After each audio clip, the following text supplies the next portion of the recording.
हम अगर जो नाम लें अहमद रज़ा का।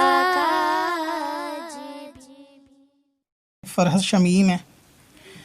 सवाल इनका समझ में तो नहीं आया कि इन्होंने वज़ू करा मुकम्मल, फिर दोबारा साबुन शैम्पू यूज़ करा, फिर सर का मसा नहीं करा, पाक थी, फिर वज़ू दोबारा करना होगा नहीं होगा। तो इनको कुछ कन्फ्यूज़न गालिबन साबुन को लेकर है, और ये पाक हैं, अगर सर ना धोएं तो क्या। मेरे ख्याल से इन्होंने वो वीडियो देखी होगी कि जिसमें बताया गया है कि गुस्ल करने के बाद वज़ू नहीं किया जाएगा, बल्कि उसी गुस्ल से जो है वो नमाज़ें अदा कर सकते हैं।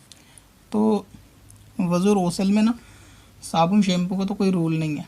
तो ये इसको समझ लीजिए कि साबुन बाद में यूज़ करें, पहले करें, बीच में करें, वज़ू के आगे पीछे, गुस्ल के, कहीं भी साबुन और शैम्पू यूज़ करें, उससे वज़ू गुस्ल पर कोई फ़र्क नहीं पड़ने वाला।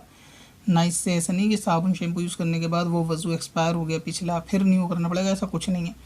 बीच में आप वज़ू और गुस्ल के दौरान में साबुन शैम्पू कभी भी यूज़ करें, पूरा गुस्ल वज़ू करके फिर साबुन शैम्पू यूज़ कर सकते हैं। बल्कि बाज़ हज़रात या इस तरीके की ख़वातीन जो पाँचों वक्त के वज़ू में पाँचों बार साबुन यूज़ करती हैं, तो इससे कोई वज़ू पे फ़र्क नहीं पड़ता साबुन शैम्पू के। अगर आपकी मुराद ये है कि आपने गुस्ल से पहले मुकम्मल वज़ू कर लिया, पूरा वज़ू कर लिया, और फिर आपने साबुन शैम्पू यूज़ करके आप नहाई, और आप ये कहना चाहती हैं कि आप सर धोना नहीं चाहती, मसलन ये है कि आपका गुस्ल फ़र्ज़ नहीं है, आप पाक हैं और वो आप बदन से नहाना चाहती हैं, गले से, तो फिर नहाने के बाद क्योंकि आपने साबुन शैम्पू यूज़ किया है तो बाद में आपको फिर वज़ू करना पड़ेगा, शायद आपका सवाल ये होगा।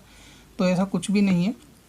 अगर आपने स्टार्टिंग में वज़ू कर लिया, यानी गुस्ल शुरू करने से पहले, और उस वज़ू में सर का मसा भी किया होगा, और फिर आप जो है ना आधे बदन से नहा ली, यानी सर छोड़ के नहा ली, और उसके बाद नहाने के बाद आप इसी तरह नमाज़ पढ़ना चाहें तो नमाज़ पढ़ सकती हैं, इसमें कोई हरज वाली बात नहीं है। और अगर आपने सर का मसा नहीं किया था और नहाने के बाद में वज़ू करेंगी तो भी कोई हरज नहीं, चाहे पहले शैम्पू किया हो। और सर धोना ये अगर पाक हैं तो ये आपको ज़रूरी नहीं है। हाँ, ये कि गुस्ल का सवाब उसमें नहीं होगा।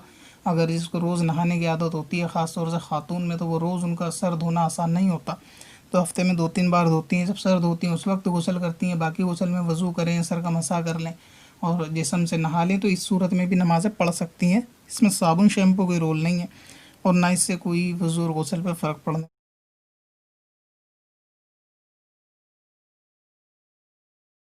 नजीद की दुनिया